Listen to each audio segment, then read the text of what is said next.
Well, hello, thank you for joining me today again on the Church History Trail. And where we are is we're continuing here in LARNE. And this is the Inver River that you're looking at. And for flow on it, as you can see.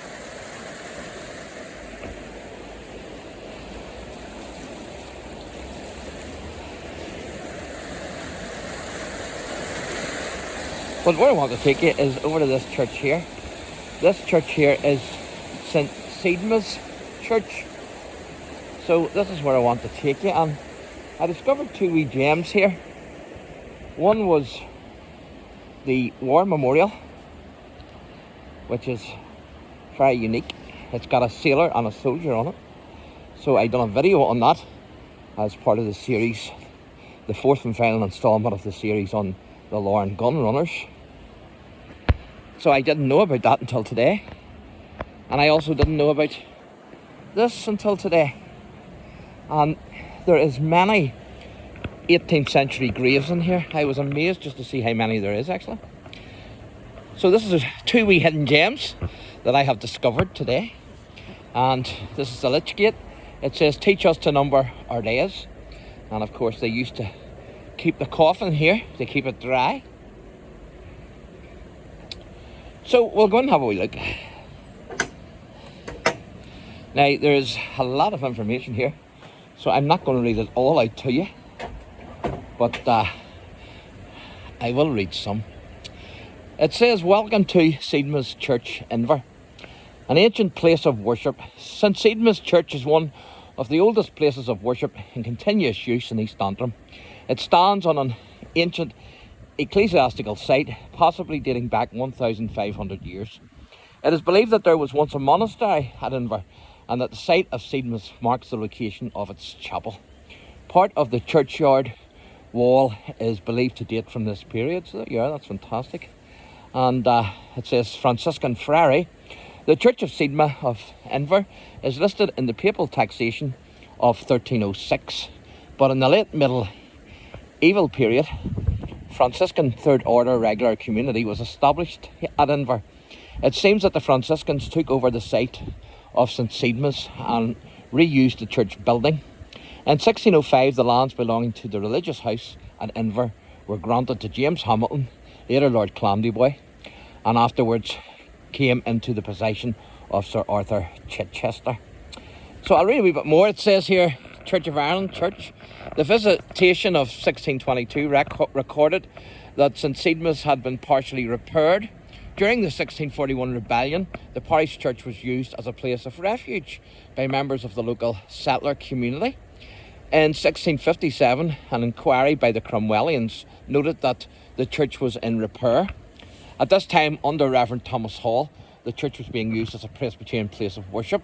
However, the restoration of both the monarchy and Episcopalianism in 1660, that's Charles II, Hall was expelled and the Dean of Connor became responsible for the church. And so if you want to read the rest of that there, you can pause it and have a wee look at that. I will read the stones here. It says, stories from the stones. There is a fair range of gravestones in this churchyard, each of which communicates something of both those commemorated and the person or persons who erected it. The earliest gravestone, based on the date of decease, commemorates James Murdoch, who died on the 23rd of February 1677. Another late 17th century memorial bears the year 1694 and commemorates Hugh Porter. I wonder was he a relation of me? Merchant of LARNE, and his wife Catherine Wilson. He was a merchant, so he's probably had money, so he's probably no relation of mine, I would assume. So there's a picture of the graveyard. That's inside the church. Pretty nice church, isn't it?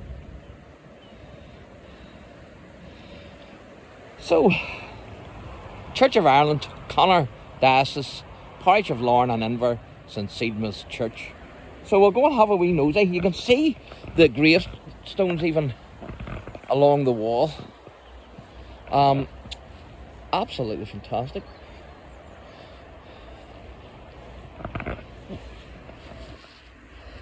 So I want to mention this one to you.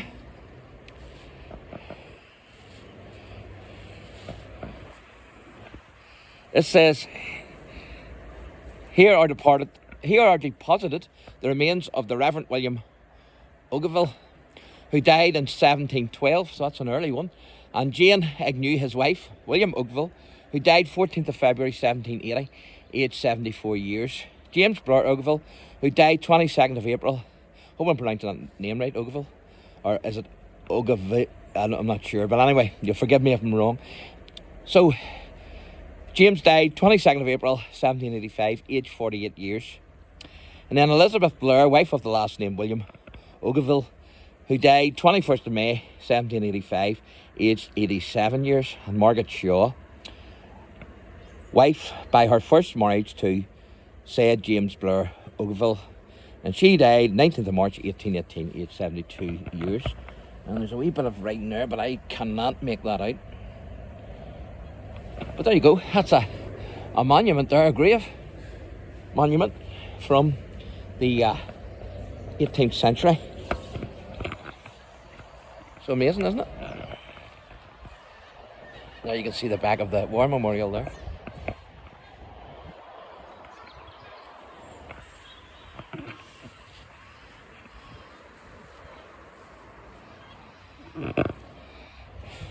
This is a wee gem I didn't even know existed.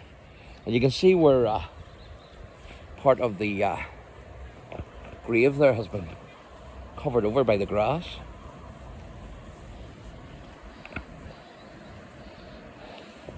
So this is an old one too. You can see like a coat of arms there. Here left the body of Jane Dugan, I think that is, wife of John Montgomery, merchant in LARNE, who died October the 20th, 1752. And there's another date there for 1762. And also 1782.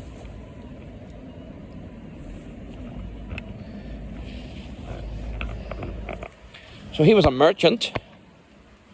And then you have later ones here for 1894 and 1846 there, and also 1902 there.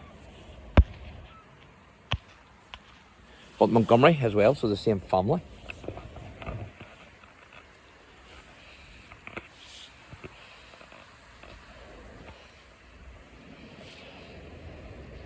It's good to see it's dried up a wee bit. It was pretty wet earlier. This is a strange looking tomb here. It's marked out.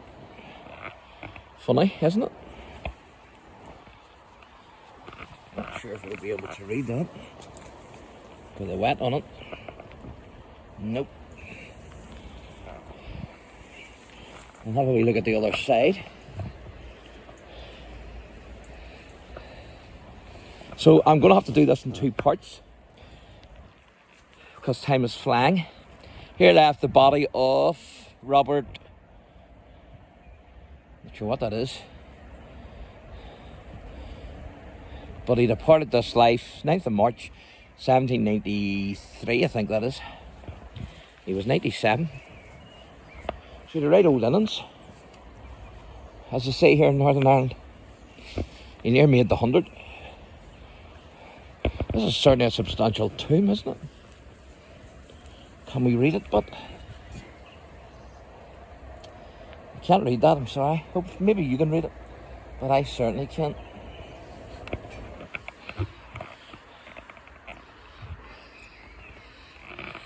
You can see loads of headstones up against the wall. That's because they've fallen over, and so the people's not actually buried there. They've just moved the headstones there, and you can see more there. There's the church. I've sort of neglected the church, so I have. That's the church. The old rain's on again. I might get this done in one. We'll see how we go. There's a headstone there. Looks maybe a bit of age to it.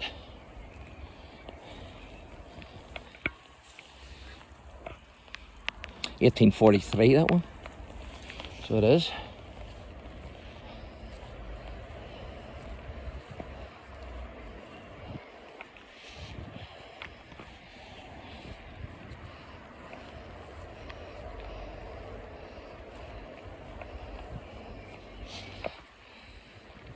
some church, isn't it? Pretty length of a church. And the church was a refuge, of course, for the settlers in 1641 during the rebellion. So a big connection with this site here and the 1641 rebellion. So this is Smith of Dunaria. That's James Smith. That's a substantial monument as well, isn't it?